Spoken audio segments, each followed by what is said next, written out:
Salut la Bulls Nation, bienvenue sur French Bulls TV où on va revenir sur ce match contre les Bucks. Même si au final il n'y a pas grand chose à dire, hein. On s'est pris une bonne crevée face à bien meilleur que nous de toute façon. Mais j'ai quand même trouvé que on a été derrière tout le match, hein, généralement entre 8 et 12, 14, 15 points. On était toujours à peu près à cette marge-là derrière. Mais j'ai trouvé qu'on était plus ou moins là, tu vois, qu'on n'était pas forcément ultra dominé, qu'on était capable, avec nos armes, hein, qui sont quand même assez limitées, mais de résister un petit peu, tu vois, on était quand même assez agressif, j'ai trouvé, plutôt énergique.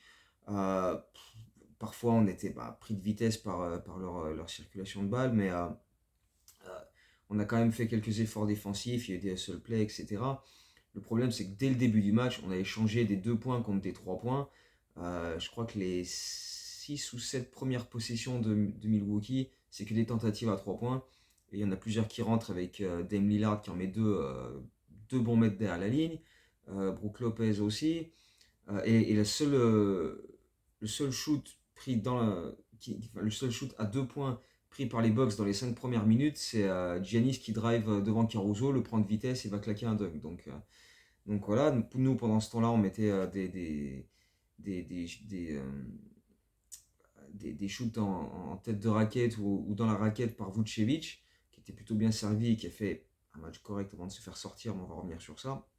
Mais voilà, adresse à 3 points des Bucks et quand Giannis s'est mis à attaquer le cercle et a obtenu toutes les fautes possibles, c'est devenu beaucoup plus difficile de tenir le choc et de rester au contact, quoi. Parce que le problème, c'est qu'offensivement, encore une fois, c'était très laborieux, quoi. On n'a pas vraiment réussi à mettre de rythme, à part quelques accélérations de Kobe et de Ayo qui, dès qu'ils ont la balle, essayent de partir en drive, d'essayer de provoquer des choses, tout ça. Mais dès qu'on se retrouve sur jeu placé, on n'arrive pas vraiment à faire circuler la balle et pas assez vite. Il n'y a pas vraiment de mouvement loin du ballon pour proposer des solutions, donc c'est un peu toujours la même chose sur ces phases de jeu-là. Et en plus, DeRozan, qui normalement est celui qui met des points dans ces moments-là, à la mi-temps, il est à 0 sur 6, il a mis 2 points sur 2 lancers francs, donc 0 sur 7 même, enfin, ou un truc comme ça. Donc c'est laborieux. C'était un peu mieux pour lui dans le troisième quart-temps, et d'ailleurs, ça lui a permis de dépasser les 23 000 points en carrière. Il est le 35e joueur de l'histoire de la NBA à faire ça. Mais voilà, globalement, il a pas vraiment eu énormément d'impact. Encore moins quand les Bucks ont décidé de faire des défenses de zone et là on mettait plus rien. On a déjà sur l'ensemble du match on n'a pas franchement rentré beaucoup de paniers à 3 points donc au final c'était un petit peu compliqué et le pire c'est qu'on a des chiffres assez similaires au shoot parce qu'on a fini à 36 sur 86 et les Bucks ont fini à 37 sur 86 donc la différence elle s'est pas faite là. À 3 points, les Bucks en ont pris beaucoup plus et ils en ont mis 15 sur 46. Nous, on en a pris que 27, mais on en a mis 11. Donc l'écart sur le nombre de 3 points inscrits est pas dingue. Mais voilà, ils ont. Et la différence pour nous, enfin, ce qui nous a permis de rester dans le match pendant un moment, c'est les lancers francs. C'est les lancers francs où on en a quand même tenté beaucoup. Et c'était notre principale arme quoi, avec voilà, des attaques du cercle provoquées, les drives de DeRozan, de Kobe et d'Ayo pour les provoquer des lancers francs et rester au contact. Mais le problème, c'est on a flanché mentalement à un moment du match. Euh, c'est pas tant que les Bucks jouaient tant physique que ça, parce qu'il y a eu des périodes où c'était beaucoup plus. Euh, Comment dire, agressif de leur part, genre les périodes où il y avait Grayson Allen par exemple, ou même Portis qui mettait des petits coups par-ci par-là. Mais là, sur ce match-là, c'était pas tellement ça, même si Portis est toujours là pour provoquer un petit peu, et puis Pat Bev aussi, mais c'est plus dans le chambrage que vraiment en jouant des épaules, en jouant des coudes. Les Bulls se sont frustrés au fur et à mesure du match, à force de voir Giannis avoir des lancers francs tout le temps, et eux, ne pas avoir des. Enfin, eux estimaient qu'il y a certains coups de sifflet qu'ils auraient pu avoir, des lancers francs par-ci par-là, qu'ils n'ont pas eu. Et du coup, ils se sont un petit peu énervés avec ça. Je pense que la fatigue joue aussi, hein, notamment DeRozan qui n'a pas l'habitude de s'énerver de cette manière-là, en tout cas, parce qu'il y a un moment où il est au sol et Portis le regarde un peu de haut comme ça. Il se relève et il va vers Portis et il lui met un. Il le frappe avec son bras, quoi. Il essaie, comme s'il essayait de lui mettre un coup de la corde à linge, mais voilà, c'était une réaction un petit peu étrange de sa part. Et derrière, donc, il a pris une technique. On a vu aussi Ayo se prendre le bec avec Pat Bev aussi. Et surtout, dans le début du quatrième quart-temps, il y a Vucevic qui, d'un côté, attaque le cercle, tente un hook et estime qu'il y a faute. Et comme l'arbitre n'a rien sifflé, il enlève son protège-dents et il gueule sur l'arbitre. Et l'action se poursuit. Et de l'autre côté, il y a un joueur des Bucks, Green, qui attaque le cercle. Et Vucevic le dézingue, le met au sol et enfin, le balance, quoi. Et derrière, il est exclu pour une flagrante 2. Donc, rejoint les vestiaires et terminé. Alors qu'à ce moment-là, on était peut-être à 8-10 points de retard, un peu comme tout le long du match, mais une fois que ça s'était fait, il n'y avait plus aucune chance. Quand tu es toujours à 8-10 points, 12 points, tu te dis on sait jamais, sur un run, tu peux mettre 2-3 points. Il y avait quand même assez peu de chances qu'on revienne, parce que ça reste les Bucks en face. Mais là, une fois que c'est arrivé, bah derrière c'était plié, et puis au final, tu passes le quatrième quart-temps à te faire dérouiller par Pat Bev, qui a pris un malin plaisir à nous défoncer, vu qu'on ne l'a pas prolongé l'été dernier. Il a mis 14 points pratiquement à la suite, avec des 3 points, avec des hooks, il a fait le too small à Julian Phillips, etc. Enfin bref, il s'est régalé tout seul. Il nous a mis la misère, et au final, ben, on s'incline 113-97 en étant ouais, voilà, derrière tout le long. On n'a pas mené une seule fois dans ce match-là, et puis ben, c'était compliqué, mais bon, on le savait, les Bucks sont largement supérieurs à nous. Et comme on le disait dans la dernière vidéo, quand on parlait du match des Cavs, quand tu joues des équipes qui sont supérieures à toi, il faut que tu sois capable de rivaliser en termes d'énergie, de hustle play, d'aller chercher des rebonds offensifs. Et sur ce match-là, on l'a moins fait. Et puis derrière, bah, avec l'exclusion de Vucevic, mentalement, on n'y était plus. Et puis on était trop fatigué, trop crevé, quoi. Au moins, un des rares points positifs dans ce match-là, déjà, c'est que Kobe a shooté à 50%. Donc ça, c'est même si bon, la plupart de ses points étaient dans la fin de match, dans le quatrième quart-temps, après l'exclusion de Vucevic, et c'était un peu du garbage time. Mais enfin bon, bref, au moins, il n'a pas fini à genre 4 sur 15 comme c'était sur les quelques matchs après la coupure All-Star. Mais le point positif pour moi de ce match-là, c'est qu'on a vu les jeunes jouer, malgré que Caruso soit revenu. Dans la dernière vidéo, je disais que voilà, une fois que Caruso va revenir et Torrey Craig, on va peut-être moins voir B-Team, on va moins voir Phillips, alors qu'on a besoin de les voir. Et sur ce match-là, B-Team a joué 16 minutes, Phillips en a joué 13, Terry Taylor en a joué 12, bon, Dalen Terry en a joué que 2, alors que dans mes souvenirs, il avait pas été si mauvais que ça. Les dernières fois qu'on avait affronté Milwaukee, il avait apporté de l'énergie, il était allé chercher des rebonds, etc. Mais là, je pense que Donovan a jugé qu'il était peut-être plus judicieux de mettre Terry Taylor pour apporter un peu plus de physique, pas plus de taille, parce qu'au final, Terry Taylor n'est pas forcément plus grand, mais un peu plus de physique, parce qu'il est par contre beaucoup plus costaud. Et bon, il a essayé de le mettre face à Giannis, tout ça, ça n'a pas vraiment marché, hein, parce que bon, bah, personne n'arrête Giannis et c'est pas Terry Taylor qui va être le premier. Donc voilà, c'était un peu compliqué, mais voilà. Il a eu des minutes, il a essayé de faire quelques trucs, ça n'a pas été franchement une réussite, mais en tout cas, il a joué. Javon Carter, lui, par contre, n'a joué que 2 minutes à peine, mais quand tu vois ses derniers matchs, honnêtement, c'est peut-être pas plus mal, parce qu'honnêtement, en ce moment, il y est plus du tout, il a plus la confiance. Alors qu'à New Orleans, la semaine dernière, il avait été plutôt bon, j'ai trouvé, avec des choix judicieux en termes de sélection de shoot.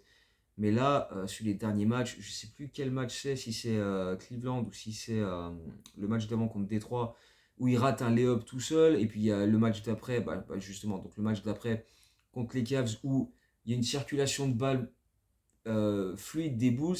Vucevic qui trouve Javon Carter qui cut au cercle, il est tout seul et il ressort la balle pour un 3 points. Et là, tu te dis, Javon Carter, qu'est-ce qui t'arrive, quoi? Parce qu'en début de saison, c'était le mec, dès qu'il avait un espace, 1 millimètre devant lui, boum, au bout de 2 secondes, il dégainait comme un malade, il shootait dans absolument tous les sens.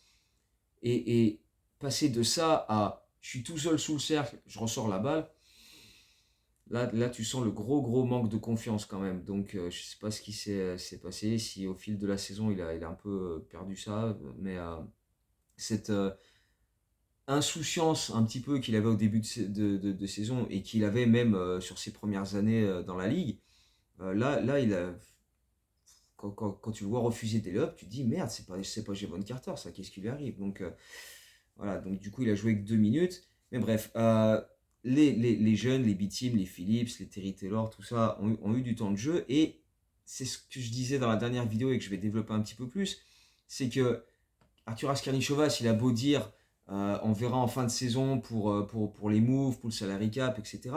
Tu es obligé de les observer maintenant en match dans la saison avec un enjeu qui reste quand même minimum, parce qu'on va revenir sur le classement, mais enfin voilà, tu es obligé de les observer maintenant sur le parquet en NBA, voir ce qu'ils sont capables de faire, ce qu'ils peuvent apporter, euh, déterminer ensuite quelles indications leur donner pour l'été, dire voilà, bosse sur ça, bosse sur tel truc, deviens meilleur sur ça. Euh, et puis déterminer si tu décides de les garder dans ton roster ou si tu décides de les inclure dans un trade, etc.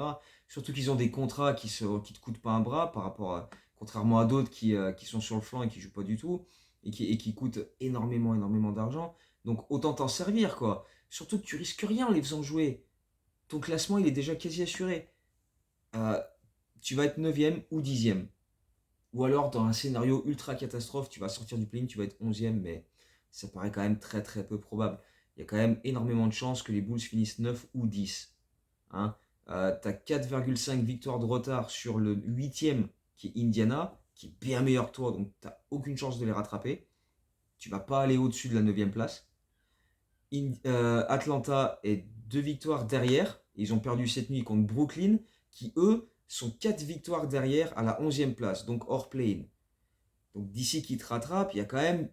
Voilà, il faut vraiment que toi t'enchaînes les défaites à max, sachant que le calendrier va quand même pas être simple dans les prochaines semaines, mais que eux, il faut aussi qu'ils enchaînent les victoires de ouf. Donc il y a quand même assez peu de chances que ça bouge. Tu vas finir soit 9, soit 10. Et en plus, que tu finisses 9 ou 10, ce qui devrait à 99% de chances d'arriver, même en gagnant tes 2 matchs de play-in, tu vas finir 8e, parce que quand tu es 9-10, tu ne peux pas lutter pour la 7e place, hein.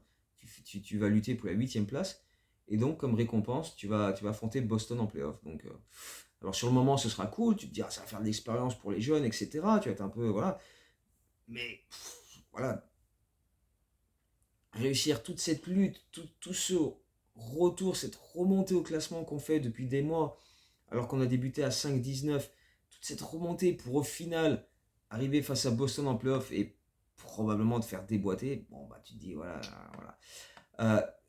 T'as quand même 3 joueurs dans ton effectif qui ne rejoueront pas de la fin de saison, hein. J'inclus Lonzo Ball là-dedans, peut-être 4 avec Torrey Craig si comme on l'imagine, avec le staff médical, il va se faire opérer, il ne reviendra pas de la saison. Donc tu as 4 mecs sur le flanc à l'heure actuelle, avec Zach, avec Patrick Williams, etc. Et surtout, tu as les 2 joueurs qui sont en tête de la ligue au nombre de minutes disputées cette saison avec Kobe et Demar. Et donc ce serait quand même cool qu'ils aient l'occasion de souffler un peu, et pas seulement quand tu prends un blowout contre Milwaukee et qui ne joue pas les 5-6 dernières minutes du match, quoi. Surtout Kobe, qui est éclaté, il en peut plus, ça se voit, il est déphasé. Demar, c'est un vétéran, mais il a toujours eu une excellente condition physique, et surtout, il le sait qu'il va jouer chaque année 35, 38, peut-être même 40 minutes. Il est conditionné, il a cette condition physique qui bosse tous les étés, il se prépare à ça, il se dit, voilà, je vais jouer tous les matchs, je vais jouer 38 minutes, je vais me tenir prêt à ça. Kobe White, son temps de jeu a quasiment doublé par rapport à l'an dernier, il n'était peut-être pas préparé de la même manière, il n'a pas le coffre de la même façon. Peut-être que cet été, s'il part s'entraîner avec Demar à Los Angeles, et que sur sa condition physique, ça lui permet de mieux tenir le rythme. Mais là, même si Kobe va pas se servir d'excuse en disant je suis crevé, c'est pour ça que je shoot pas bien, il a quand même dit, je crois que c'est après le match après Cleveland, où il a dit euh, là, quand il y a des jours off où les Bulls ne jouent pas, plutôt que d'aller à la salle bosser sur son shoot ou aller faire de la muscu, etc., il privilégie la récupération parce qu'il est éclaté, il en peut plus. Plutôt que d'aller bosser sur son shoot ou quoi, il va plus se reposer, faire des séances avec les kinés, faire de la récup, dormir, parce que il est éclaté, il en peut plus. Et toutes ces minutes en plus, qui étaient peut-être pas forcément prévues à la base, on ne s'imaginait pas que Kobe White jouerait 40 minutes par soir, quoi. Là, il a fait un back-to-back Détroit-Cleveland, il a joué 90 minutes. Alors, c'est allé en deux prolongues, etc. Mais c'est c'est trop pour lui, c'est trop pour lui. À l'heure actuelle, il est déphasé. Et c'est pas parce qu'on joue pas samedi dimanche que tout de suite il va revenir. Et toi, la coupure All-Star, il a soufflé un petit peu, mais il est encore éclaté. On pensait que Javon Carter serait un meneur capable de jouer 12-15 minutes et de le soulager. Là, il faut que Ayo joue un peu meneur de jeu aussi pour le soulager, parce que sinon Kobe il va être déphasé. Et en plus, ça va le rendre encore plus propice à une blessure. Et si tu arrives en playoff face à Boston et que Kobe White il est à 50% parce qu'il est éclaté ou il est blessé, bah, tu as encore moins de chances de faire quelque chose. Donc c'est encore plus compliqué. Donc, il faut que nos jeunes continuent de jouer et ça va être quelque chose qu'on va observer sur ce road trip à l'ouest qui débute et qui va être infernal parce que lundi, on est à Sacramento, pas simple. Mercredi, on est à Utah avec les retrouvailles avec Mark Cannon, Chris Dunn, tout ça. Le lendemain, on est à Golden State. Ok. Et on termine ce road trip le samedi chez les Clippers. Donc autant te dire qu'il va pas être de tout repos ce road trip à l'ouest. Kings, Jazz, Warriors, Clippers en 6 jours. Ouais, tu vas avoir besoin de toutes tes forces vives là, parce que tous ceux qui sont capables de jouer, il va falloir qu'ils jouent, parce que tu peux pas te permettre, et encore moins sur le back-to-back Utah Golden State, d'avoir un Kobe White qui joue 40 minutes chaque soir, d'avoir un DeMar DeRozan qui joue 40 minutes. Il faut, il faut laisser les B-Team, les Phillips, les Terry être capables de- d'être sur le parquet et voir ce qui monte, quoi. Parce que bah, là, de toute façon, ces matchs-là, même si tu les perds, tu vas pas, ça va pas changer grand-chose à ton classement. Donc, alors, on sait que les Bulls, que ce soit Billy Donovan ou au-dessus de lui, on va pas dire, voilà, on va faire jouer nos jeunes, quitte à perdre les matchs. Parce qu'ils sont pas du tout dans cette optique-là. Ils cherchent pas à s'améliorer au niveau de la draft.